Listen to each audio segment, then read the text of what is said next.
Good evening everyone, this is Ahnaf Niaz. অনেকদিন ধরেই কোথাও যাওয়া হচ্ছিল না, তাই আজ চলে গেছিলাম ওয়ারির পেশোয়ার আইনে। আপনারা অনেকেই এই জায়গার সাথে অত্যন্ত ভালোভাবে পরিচিত, কারণ পেশোয়ারি লাভারদের জন্য এটা একটা আতুল ঘর।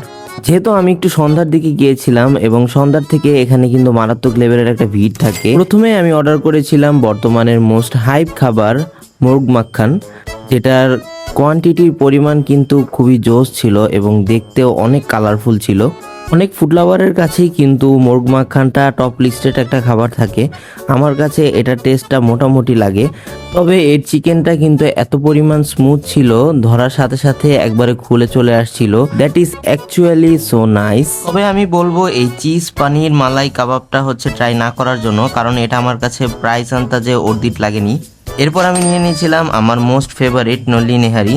এটা যে এত পরিমাণে ভালো লাগে, এই নেহারির স্বাদটা কিন্তু আমার কাছে নেহারির থেকে বেশি হালিমের মতো লাগে। এটার ভিতরে এত সুন্দরভাবে মশলাটা মেরিনেট করা হয়, আমার মতন যারা পেশোয়ারি লাভার আছেন আই থিঙ্ক সবার কাছে এই জিনিসটা অনেক ভালো লাগবে।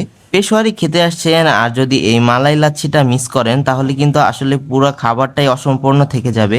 আর এই মালাই লাচ্ছিটার যে একটা টেস্ট, এটা আসলে অ্যামেজিং। ওয়ারির পেশোয়ার আইনে যেতে হলে আপনারা ট্রাই করবেন একটু তাড়াতাড়ি যাওয়ার, কারণ এখানে কিন্তু সন্ধ্যায় অনেক ভিড় থাকে। আল্লাহ হাফেজ।